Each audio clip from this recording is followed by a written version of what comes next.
रानो, ये बंटी तो बहुत आलसी निकला।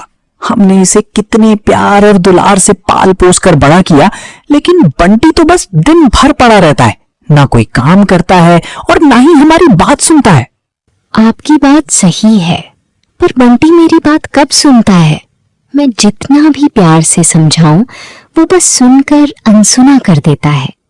उसके इस बर्ताव से मुझे बहुत दुख होता है, क्योंकि मैं जो कुछ भी कहती हूँ उसकी भलाई के लिए ही। बंटी बेटा, उठ जाओ मेरे लाल। देखो, कब से तुम्हें आवाज दे रही हूँ। सुबह कब की ढल गई और अब तो बहुत देर हो चुकी है। बेटा, एक बार अपनी आंखें खोलकर मुझे देख लो। तुम्हें यूं चुपचाप लेटा देखकर मेरा मन घबराने लगा है। उठो ना मेरी बच्ची। तुम्हारी एक आवाज सुनने के लिए मेरी आंखें कब से तुम्हारा इंतजार कर रही हैं। लेकिन जैसे जैसे बंटी बड़ा हुआ, वो बहुत आलसी हो गया। वो कोई काम नहीं करता था। बंटी दिन भर पेड़ की डाल पर पंख फैलाकर पड़ा रहता और उसके माँ बाप सारा काम करते रहते, दाना लाना, घोंसला साफ करना, सब कुछ। एक दिन, बंटी बेटा, अब हम बूढ़े हो गए हैं। पहले की तरह हमसे ज्यादा दूर तक उड़ान नहीं भरी जाती। उम्र के साथ शरीर भी कमजोर हो गया है और अब हर काम करना हमारे लिए पहले जैसा आसान नहीं रहा। बेटा, हमने हमेशा तुम्हारी हर जरूरत का ध्यान रखा, तुम्हें प्यार दुलार से बड़ा किया।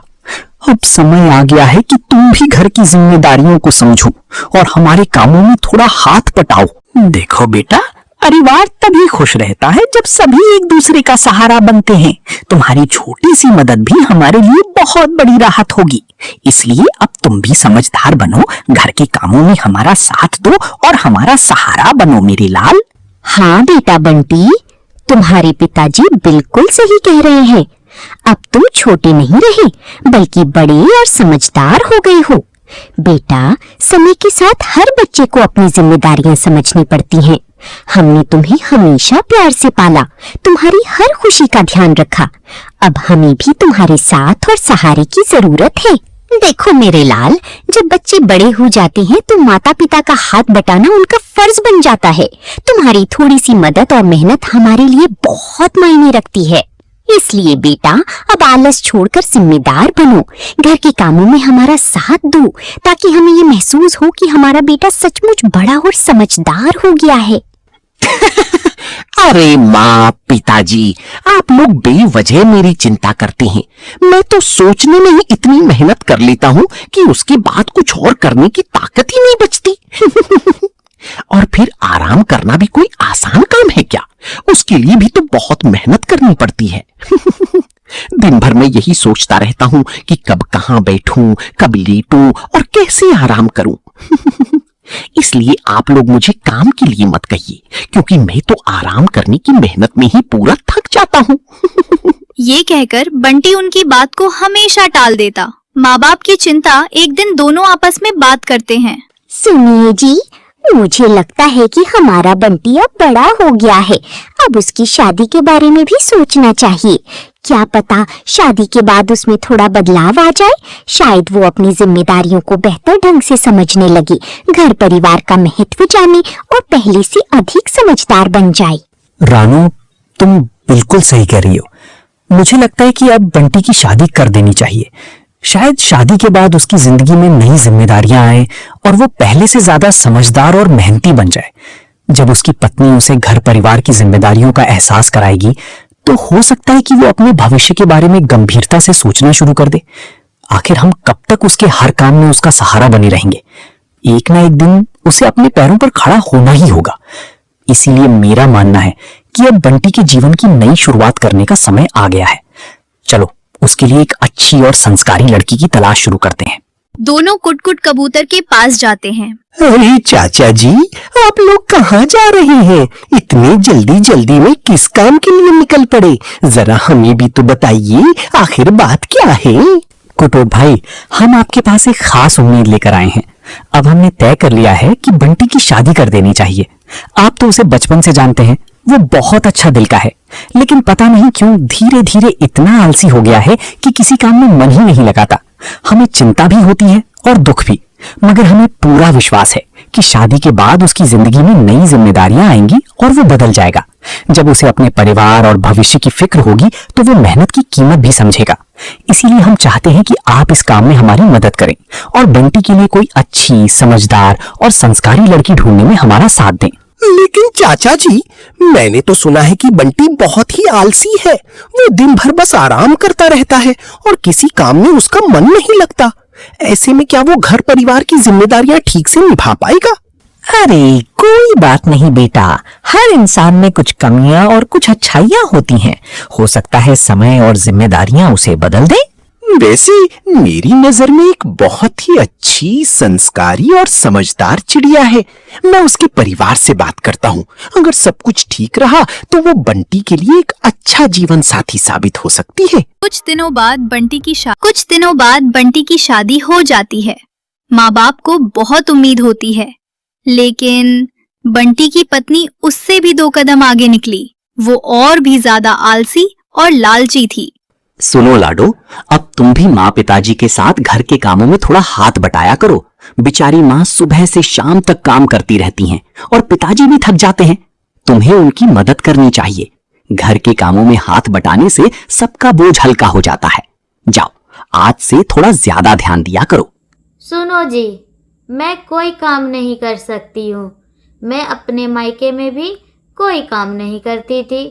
मेरी माँ मुझसे कोई काम नहीं करवाती थी। मैं यहाँ भी कोई काम नहीं कर सकती हूँ। मैं आपको पहले ही बता दे रही हूँ, मेरे से कोई काम नहीं होगा। ठीक है लाडो, जैसा तुम्हें ठीक लगे तुम वैसा करो, ठीक है।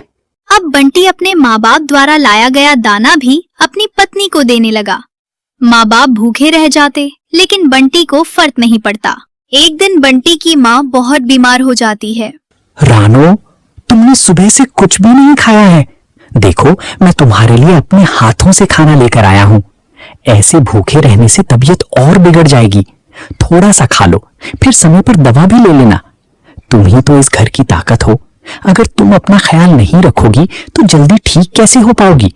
चलो उठो, मेरी बात मानो और 2 निवाले खा लो। तुम्हें स्वस्थ देखकर ही मेरे मन को सुकून मिलेगा। बेटा बंटी, अरे बेटा, क्या तुम मेरी बात नहीं सुन रहे हो? मैं कब से तुम्हें आवाज दे रहा हूँ।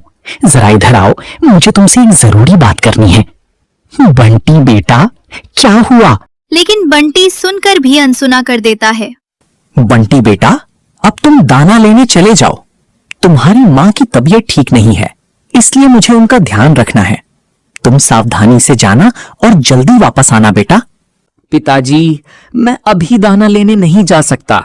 आज मैं बहुत थक गया हूँ। मेरे शरीर में बिल्कुल ताकत नहीं बची है। कृपया मुझे थोड़ा आराम करने दीजिए। बंटी जी, अब मैं यहाँ नहीं रहूंगी।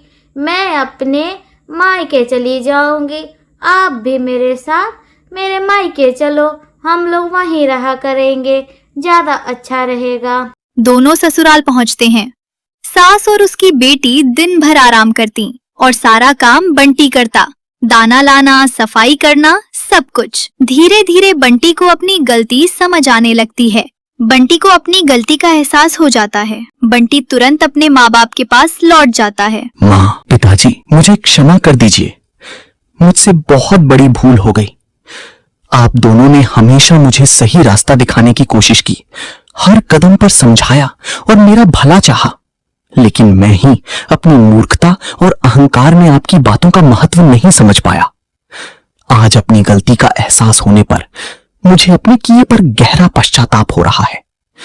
यदि संभव हो तो अपने इस भटके हुए बेटे को क्षमा कर दीजिए। मैं वचन देता हूं कि आगे से आपकी हर सीख का सम्मान करूंगा और ऐसा कोई कार्य नहीं करूंगा जिससे आपको दुख पहुंचे। बेटा बंटी, बच्चे चाहे कितनी भी बड़ी गलती क्यों ना कर दें, माँ बाप के दिल में उनके लिए प्रेम कभी कम नहीं होता। हम अपने बच्चों को डांटते हैं, समझाते हैं, लेकिन अंत में उन्हें क्षमा ही कर देते हैं। बेटा, मैं और तुम्हारी माँ हमेशा से बस यही चाहते थे कि तुम मेहनती और जिम्मेदार बनो। हमारी चिंता सिर्फ तुम्हारे भविष्य को लेकर थी। हम चाहते थे कि जब एक दिन हम तुम्हारे साथ ना रहें, तब भी तुम अपने पैरों पर मजबूती से खड़े रह सको और तुम्हें किसी के सामने हाथ ना फैलाना पड़े। हमारी हर सीख और हर डांट के पीछे केवल तुम्हारी भलाई और खुशहाल जीवन की कामना थी बेटा। हाँ बेटा, तुम्हारे पिताजी बिल्कुल सही कह रहे हैं। हम जो कुछ भी कहते हैं तुम्हारी भलाई और उज्जवल भविष्य के लिए ही कहते हैं। बेटा, तुम हमारे जीवन का सबसे अनमोल हिस्सा हो। तुम्हारी खुशी में ही हमारी खुशी बसती है और तुम्हारे दुख से हमारा दिल भी दुखी हो जाता है। हम तुमसे बहुत प्यार करते हैं बेटा, चाहे कैसी भी परिस्थिति आ जाए। हमारा स्नेह और आशीर्वाद हमेशा तुम्हारे साथ रहेगा। बेटा बंटी, बहू कहाँ है? क्या वो तुम्हारे साथ नहीं आई? हम तो उसकी राह देख रहे थे। पिताजी, मैं लाड़ो को उसके मायके छोड़कर आ गया हूँ। अब वो आगे से अपनी माँ के पास ही रहेगी। अब बंटी पूरी तरह बदल जाता है। वो मेहनत करने लगता है, खुद दाना लाता है और अपने माँ बाप की सेवा करता है। माँ बाप अब आराम करते हैं और बंटी सारा काम खुशी खुशी करता है।